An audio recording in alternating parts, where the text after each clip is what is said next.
It's a potion factory. Well, sort of.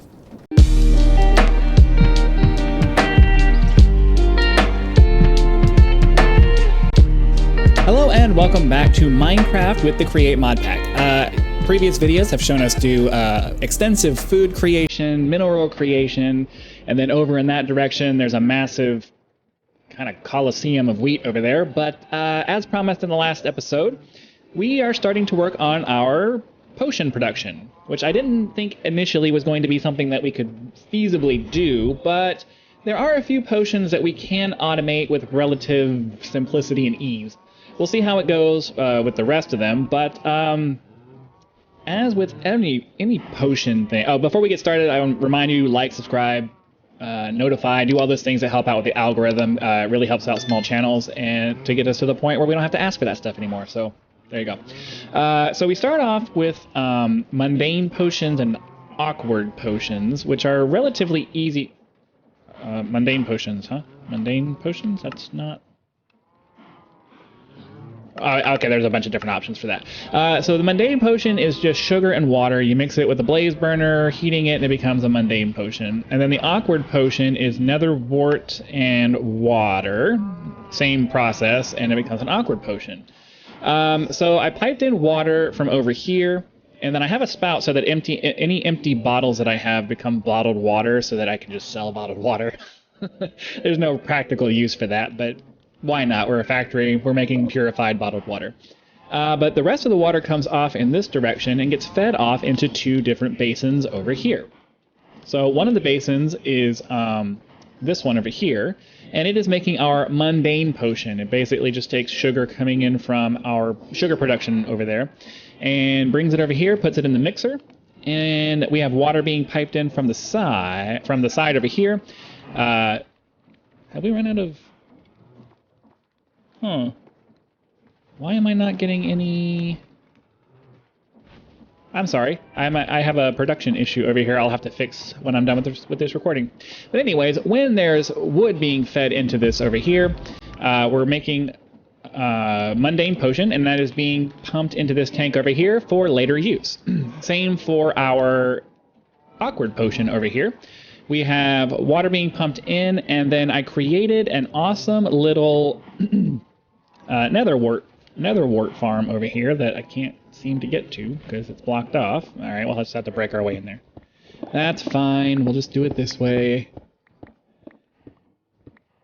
Nice little nether wart farm in here that works the same as every other farm that we have. It drops the nether wart in here, drops it into the basin over there, water gets put into here, and that becomes our awkward potion, which gets pumped into this tank over here. So now we have the full tanks of the base of most of the potions that we need. So after that, I have mechanical crafters over here siphoning off some of my sand to turn them into the glass bottles that we need to make potions later on. So the easiest potion to make after that was the basic potion of night vision, which only requires a golden carrot. So I gotta go back upstairs. Sorry for the convoluted process for this, but it is a convoluted process, so it takes a little bit of explaining.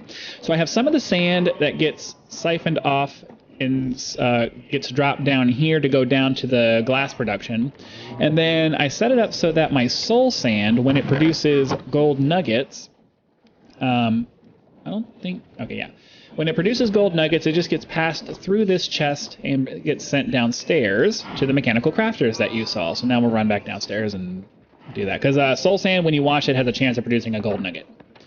So eventually, gold nuggets get made, they fill up this mechanical crafter here, and then I have carrots being fed from downstairs into this area, because it's just this middle one right here. The recipe gets completed, a golden carrot comes down over on this conveyor belt and gets dropped into this bucket. This bucket, glowstone dust, I don't need that. So when the golden carrot, so what's the recipe for that? So the recipe for the mixer part is just a golden carrot and some awkward potion. So we just pump some awkward potion out of the awkward potion tank, have it run into here, comes up through here, gets mixed, and then that gets pumped into a potion of night vision tank.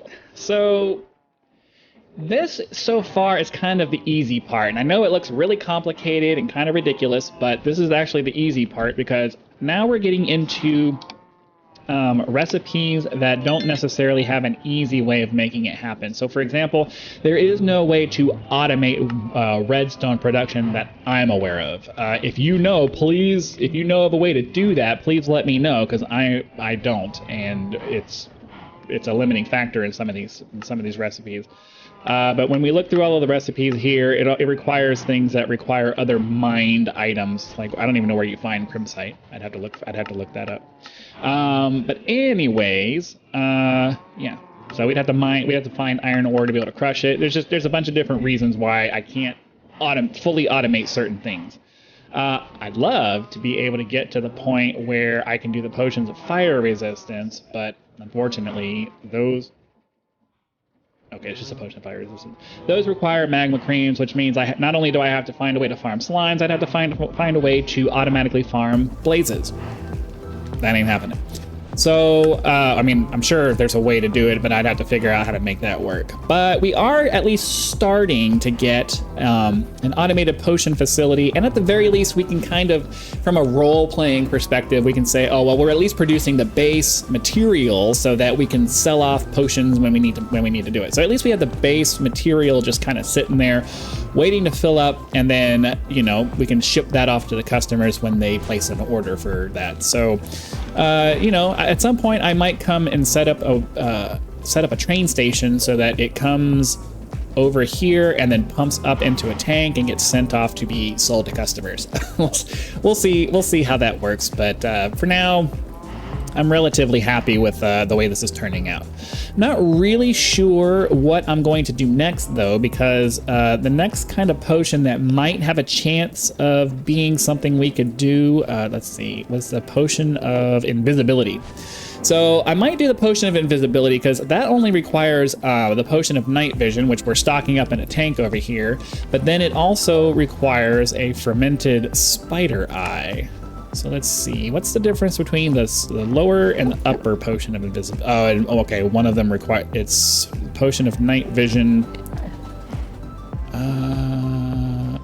What's the difference? So this is an 8-minute one. Oh, you just take a potion of night. Wait, no, that's a potion of invisibility. So what's the difference? It's just two different options.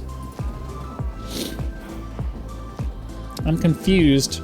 I admit I don't know a lot about potions. I've never really had much of a use for them, so it's not really something I really worried about that much. I don't know. I'll have to look through the recipes, but for now... Oh, that's right, that's what I have. For now, potion of leaping might be okay if we can figure out a way to automatically breed and then slaughter rabbits. I'm pretty sure that's where the rabbits come from. But that seems like the most likely candidate outside of the potion, the basic potion of invisibility, which requires fermented spider eyes. And the way we can get that is, I'm already farming my sugar, and then we can start farming brown mushrooms. The problem is the spider eyes, and I need to figure out a good way to automatically farm spiders, collect their eyes, and feed them into a system. So, if you have any suggestions as to how that might work, please feel free to leave a comment about that, because I would appreciate the help. But outside of that, I don't really see too much more that we can do from an automated perspective with the... we could do potions of speed, potions of swiftness. That just takes sugar. Sugar in an awkward potion. Okay, so this might be an easy one. I'll probably have that set up by the next episode. Yeah, that just takes a potion of swiftness and add a redstone dust. Not really. If I can figure out automated redstone, I can make the better versions of that. But, you know. Ooh, glowstone. Potion of slowness. Again, I need fermented spider eyes for that. So there's a lot of... that would be kind of cool. Turtle Master. Potion of water breathing. Water breathing would be nice, but again, I have to figure out a way to breed and harvest pufferfish, which is probably doable, but I'd have to figure it out. But for now, I just wanted to show you guys that I do have the beginnings of a potion production facility over here in this side of the factory, so I did find a use for this space. And I'll just continue adding tanks of new potions as we make them, and that'll be it. So yeah, I don't think I have anything else that I wanted to show you guys. You've already seen all the rest of this stuff out here from the last episode. Oh, I really do want to redo my milk facility over here. It's kind of a monstrosity, and I think there's probably a better way to get this done. So I'll probably take some time to kind of go back and redo this and maybe find a more humane way to do this while allowing my cows to roam around a little bit more. But yeah, so that's all I have for today. Thank you very much for watching. I hope you're enjoying the series. Please be sure to like, subscribe, do all those YouTube algorithm happy things that make our lives better. And I will see you next time. Bye, guys.